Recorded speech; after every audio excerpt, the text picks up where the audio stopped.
A continuación, una mujer teme por su vida. Judy tenía miedo. Sabía que le iba a pasar algo malo. La estaba esperando en casa. ¿Sabe quién le disparó? Las pruebas muestran que le tendieron una emboscada, pero ¿conocía quién lo hizo? Seguramente se trató de un asesino a sueldo. O de un ataque al azar, de los más difíciles de resolver. Fue el acusado más inepto y mentecato con el que me he encontrado en mis 15 años de carrera fiscal. Se acababa un largo día, y Judy Southern regresaba del trabajo a su casa, la que creía vacía. Sin embargo, se encontró con algo inesperado.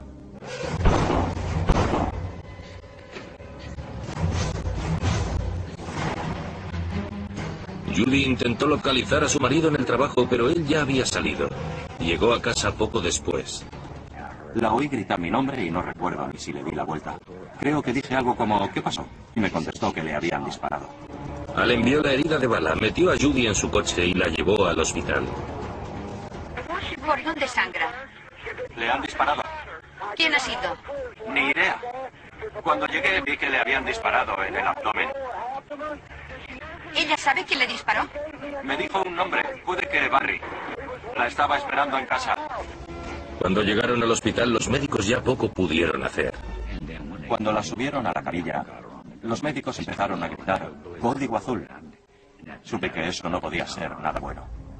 Judy falleció en la mesa de operaciones antes de que su hermana gemela lograra llegar al hospital. Ojalá hubiese podido verla. Le habría preguntado si había sentido miedo y le habría prometido que yo estaría con ella hasta el final, que le daría lo que fuese necesario, incluso alguna parte de mi cuerpo para salvarle la vida. Le habría dicho lo mucho que la queríamos todos. En el escenario del crimen, la policía encontró pruebas de que el asesino se había paseado por todas las habitaciones de la casa. Sabemos que se duchó, que jugó a uno de los videojuegos y que incluso se masturbó con uno de los objetos sexuales que tenían los dueños. Lo que no sé es en qué orden lo hizo. Encontraron colillas por todos lados y no pertenecían a la marca de tabaco que fumaban Allen y Judy. Ese hecho hizo que nos preguntáramos si el agresor había dejado esparcidas esas colillas precisamente porque eran de una marca diferente. No habían forzado la puerta. Los casquillos que encontraron revelaban que el arma homicida había sido un revólver de 9 milímetros. En el jardín, donde Allen encontró a Judy, había un papel arrugado. Esto es para mi mujer, Melanie. Te quiero. Siento que todo acabará así. Le dejo todo lo que tengo a mi amada y adorada esposa. La nota iba firmada a nombre de Jonathan, pero el segundo nombre no era tan legible. Se parecía a Vinnie o Barry. Ese era el nombre que había mencionado Judy antes de morir. ¿Ella sabe quién le disparó? Me dijo un nombre, puede que Barry. La estaba esperando en casa. Allen dijo que no conocía a nadie con ese nombre. Normalmente, a la hora de buscar sospechosos, la policía siempre empieza con el cónyuge. Normalmente, cuando una mujer recibe un disparo, y especialmente en su propia casa, el marido no es solo un sospechoso más, sino el sospechoso principal. Allen alegó que estaba de camino a casa cuando tuvieron lugar los disparos. A decir verdad, en aquel momento yo desconfiaba de Allen. Lo único que yo tenía que ver con el asunto era que a quien habían disparado era mi mujer. Habían matado a mi mujer, a la madre de mi hijo, a la hermana de Trudy, a la hija de Wayne y Mary. Era lo único que tenía que decir al respecto. Lo único que me relacionaba con el caso.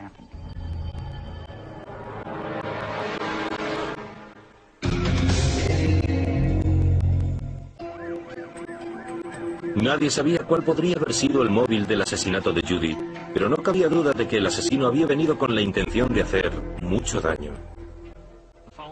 Había cortado la línea telefónica para que quien entrara en la casa no pudiera pedir ayuda ni siquiera al 112. Al parecer, el asesino ya estaba en el interior de la vivienda esperando. Ella llegó a casa, más o menos a la hora de siempre, y nada le hizo sospechar que ya había alguien dentro. El asesino disparó 2 veces. Una de las balas alcanzó a Judy en el abdomen, la otra la falló.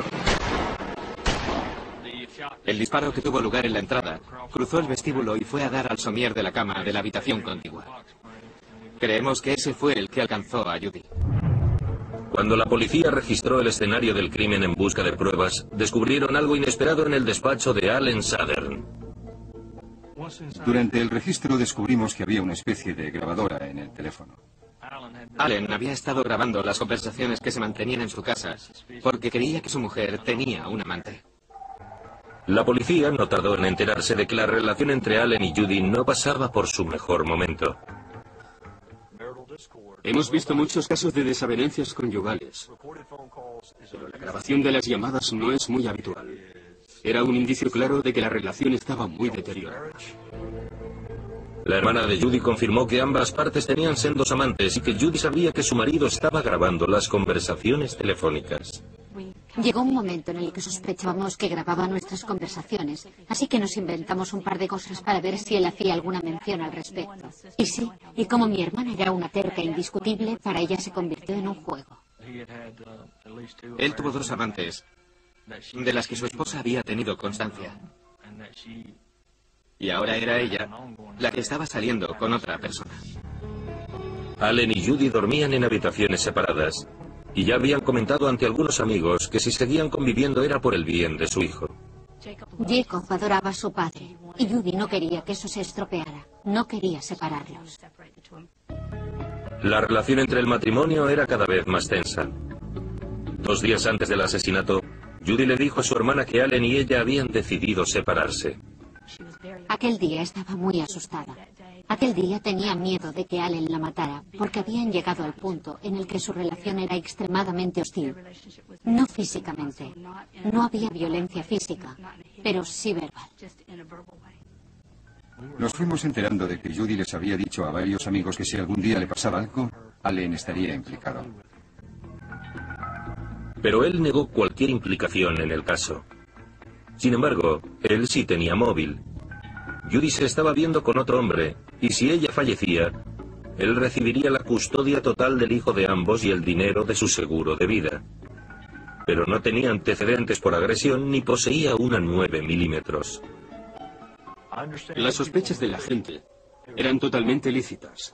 Estábamos ante un matrimonio con numerosas desavenencias.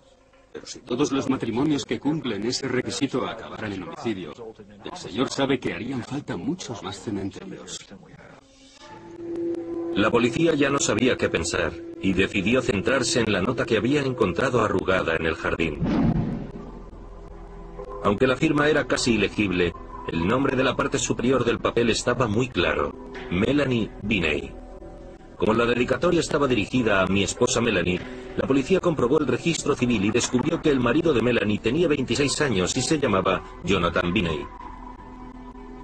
Los Binney vivían a unos 5 kilómetros de los Southern. Allen había dicho que no le sonaba de nada ese nombre. No tenían por qué conocerse más de lo que se conocen 2 vecinos de Manhattan, que viven a 1 kilómetro de distancia. La policía quería averiguar si se había tratado de un asesinato por encargo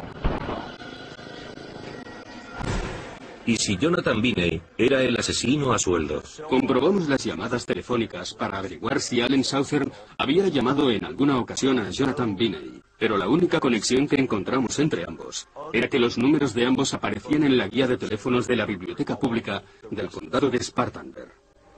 La policía decidió entonces visitar a Jonathan Binney, y lo que encontraron era sin duda alguna indescriptible. Lo más escalofriante y asqueroso que jamás hubiéramos imaginado.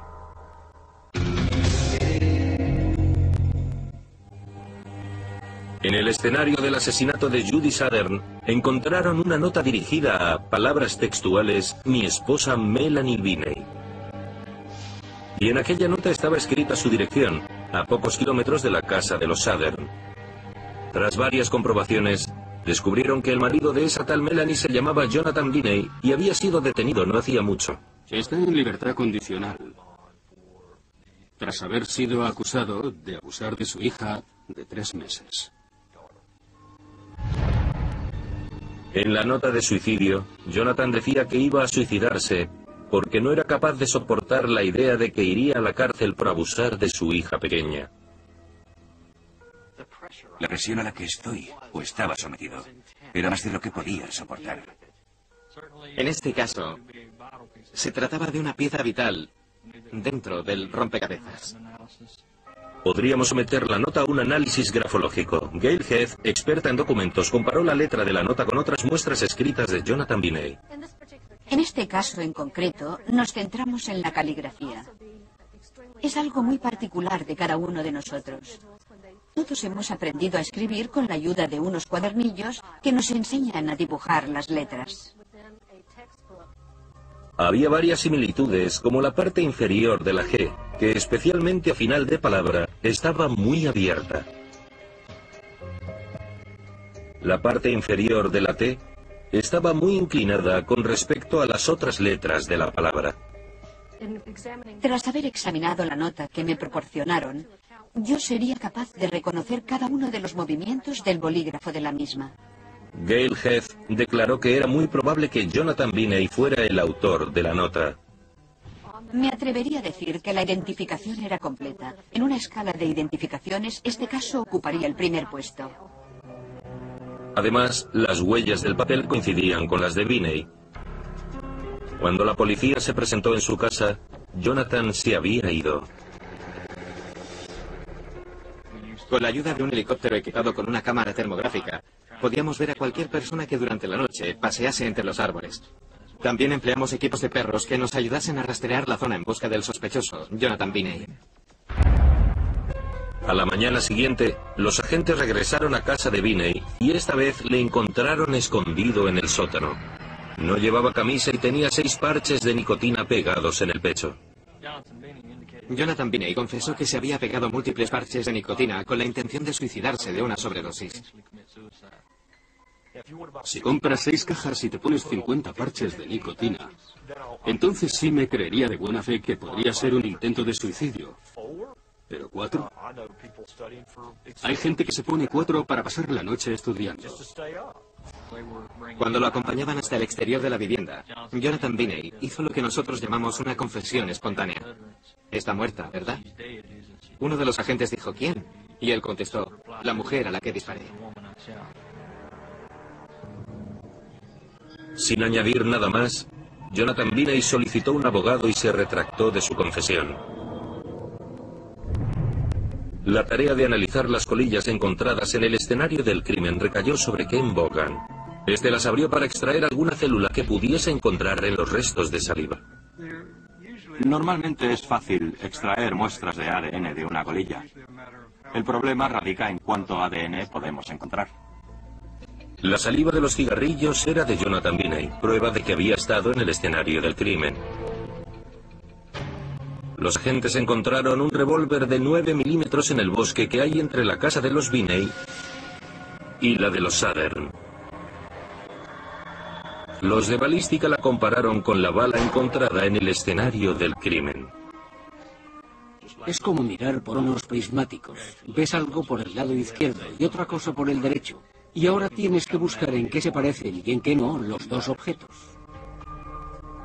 No cabía duda alguna. El arma que se encontró en el bosque era el arma homicida. En la habitación de Jonathan Biney encontraron pruebas de que el arma era suya.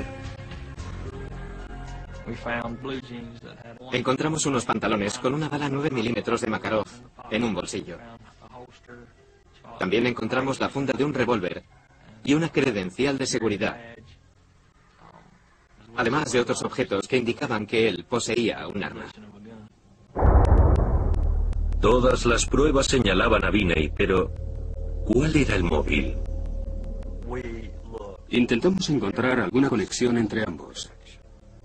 ¿Era Judy cliente del banco para el que él había trabajado como guardia de seguridad? ¿Iban al mismo supermercado? Lo único que encontramos es que a lo mejor ambos eran socios de la misma biblioteca, pero no era gran cosa. Sin embargo, había alguien que sí tenía un móvil, el marido de Judy, Allen. Sabíamos que su relación no pasaba por el mejor momento, así que decidimos dirigir nuestra atención hacia ese lado. Podía ser que Jonathan Biney fuese solo un intermediario mediante el cual Allen Southern quisiera acabar con la vida de su esposa Judy. ¿Se conocían Binney y Jonathan Southern? Mientras la policía buscaba respuesta a esa pregunta, llamaron desde la cárcel. Jonathan Binney quería hablar.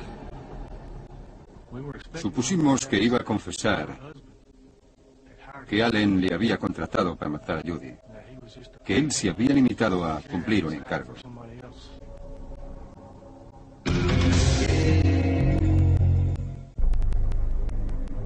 La policía no podía descartar la posibilidad de que Allen Southern contratase a Jonathan Binney para que matara a su esposa, Judy. Una de las compañeras de trabajo de Judy declaró que ella le había comentado que sabía que le iba a pasar algo malo y que Allen sería el culpable. La policía no dejó de buscar, pero seguía sin encontrar una conexión entre Jonathan Binney y Allen Southern. No había llamadas entre ambos, ni nada que indicara que los sospechosos se conocieran. Es más, Allen se sometió a la prueba del polígrafo y la pasó sin problemas. Las pruebas científicas que se habían encontrado provocaron que Jonathan Binney acabara en la cárcel. Tras varios días allí, solicitó hablar ante la policía sin la presencia de su abogado. Solicitó la pena de muerte. Él mismo quería que lo condenasen a la pena de muerte. Estaba dispuesto a aceptarla. Contestó a todas nuestras preguntas e incluso añadió información. Lo que Binney les contó se salía de todos los cánones establecidos. Ninguno de los agentes había oído nunca algo semejante. Disculpen mi falta de tacto y mis conocimientos de psiquiatría, pero es el acusado más inepto y mentecato, además de un perturbado sexual, con el que me haya encontrado en mis 15 años de carrera fiscal. En su cabeza hay algo que falla. Binney admitió que haber violado a su hija de 3 meses le valdría la cárcel. La sola idea de acabar en prisión lo asustó como para cometer un asesinato. No quería ir a prisión como un pederasta porque los otros presos abusarían de él. Prefería ser condenado como asesino. Binney afirmó que no conocía de nada a los Southern y que Allen no tenía nada que ver con el asesinato. Él estaba en la bolera, así que no pudo ser él quien disparara. Ni siquiera hay pruebas circunstanciales que lo sitúen en el escenario del crimen, en el momento de los disparos. Según el testimonio de Binney y las pruebas encontradas, escogió a su víctima al azar cuando pasó por enfrente de la casa en su motocicleta.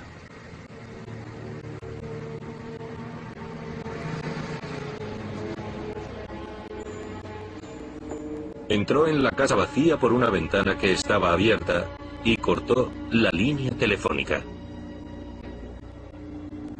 Como su única intención era matar a alguien, dispararía a la primera persona que entrara por la puerta, independientemente de si se trataba de Judy, de Allen o del pequeño de 5 años. Las pruebas indicaron que mientras esperaba se tomó algo de comer. Inspeccionó las pertenencias del matrimonio e incluso se dio una ducha.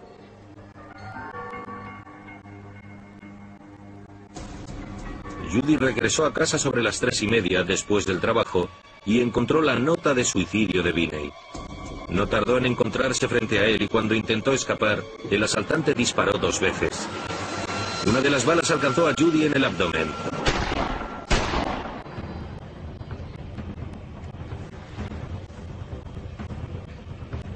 Al instante, Binney se subió a su moto y huyó hacia el bosque. Judy intentó localizar a su marido por teléfono y este llegó poco después para llevarla al hospital de inmediato. Como había visto la nota de suicidio, conocía el nombre de su agresor. Me dijo un nombre, puede que Barry. Pero Judy falleció en el hospital. Al parecer, él había decidido que no iría a la cárcel como un pederasta. Prefería que lo juzgasen por asesinato y le era igual matar a muchos que a pocos. Está claro que mi hijo y yo nos libramos porque no llegamos a casa antes. Jonathan Binney fue juzgado por el asesinato de Judy Southern y por la violación de su hija pequeña. Lo condenaron a pena de muerte. Lo más preocupante sobre Jonathan Binney es que escogió a una víctima al azar, que fue justamente lo que más le costó asumir tanto al jurado como a la familia de Judy. Se trató sin duda de uno de los casos más extraños y desgarradores. Y casi acaba con el sospechoso equivocado en prisión. Allen Southern era otra víctima, no el asesino. Para eso están las pruebas. Y por ese motivo yo estaba tranquilo. Las pruebas tenían más que decir que mi supuesta implicación en el caso. A pesar de la peculiaridad del crimen y de la ausencia total de testigos, la ciencia demostró que Jonathan Biney había asesinado a Judy Southern sin siquiera conocerla. La policía logró demostrar que él había estado allí. Creo que la ciencia ayuda enormemente porque gracias a ella a veces se resuelven casos de la manera más increíble y normalmente ni siquiera valoramos su importancia. No me da pena porque al final consiguió lo que quería. Al matar a Judy lo juzgaron como asesino y no como pederasta. Lo raro de este caso es que había demasiadas pruebas. Los miembros del jurado no tenían que esforzarse en unir cabos sueltos como ocurre otras veces. En esta ocasión, todo estaba ya resuelto.